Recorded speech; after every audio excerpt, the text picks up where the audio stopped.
India news हट, भारत की खबरें सच्चाई के साथ। मनसे महाविकास आघाड़ी द्वारा आयोजित संयुक्त सत्याचार मोर्चा रैली में शामिल एनसीपी प्रमुख माननीय शरद पवार, शिवसेना प्रमुख उद्धव साहब ठाकरे, मनसे प्रमुख राज साहब ठाकरे व हजारों कार्यकर्ता शामिल हुए।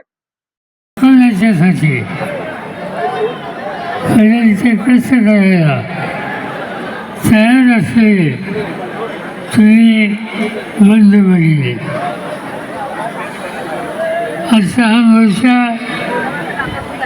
मला काही जुन्या गोष्टी त्याचा आठवण करून देतो. मला आठवतं 1978-1979 या काळात महाविद्यालयामध्ये शिकत असताना संयुक्त महाराष्ट्र रचण्यासाठी असे मोर्चे निघाले आणि काळा घोडा आणि त्याचा फलिकर तिचे मोर्चे एक प्रकारचा इतिहास निर्माण झाले हे मोर्चे होते. आणि त्यानंतर आज तुम्ही सगळ्यांनी जी जबरदस्त एकजूट दाखवली त्यातून संयुक्त महाराष्ट्र त्याची जी चळवळ होती त्याची आठवण होती. आज मग मी अनिल परबना विचारलं, अनिल देसाईला विचारलं, सूरजला विचारलं, कोणी आपल्याकडनं अर्ज केलेला नाही. आणि विशेष म्हणजे हा अर्ज कधी केला गेला आहे 23/10/2025 म्हणजे कालच्या 23 तारखेला अर्ज केला गेलेला आहे. आणि कुठून केला आहे ते सक्षम नावाचं ॲप आहे. तर सक्षम नावाच्या ॲपवरनं हा प्रकार कशासाठी कोण करत होतं मी रितसर तक्रार केली की कोणी हे केलेलं आहे.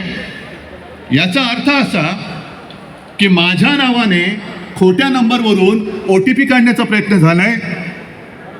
हे सगळं प्रकरण हॅक करण्याचा प्रयत्न झाला आहे. आणि कदाचित आपण 14 आणि 15 तारखेला हा विषय हातात घेतल्यानंतर 23 तारखेला अर्ज केला गेला आहे.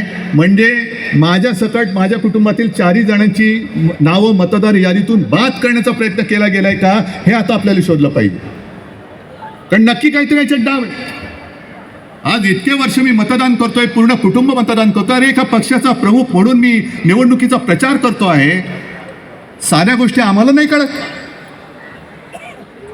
ह्याचाच अर्थ असा की जयंतराव तुम्ही जे बोललात की यांचं सर्व्हर कोणाच्या तरी ऑफिसमध्ये आहे.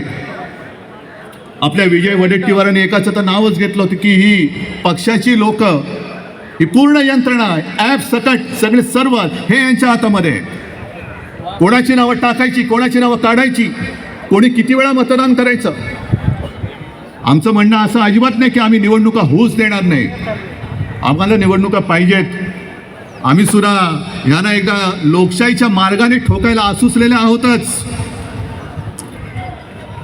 पण सदोष आणि चोरी करून तुम्ही जर का आधीच निकाल ठरवून निवडणुका घेणार असाल तर मग जनतेने ठरवायचे की निवडणुका होऊ द्यायचे की नाही.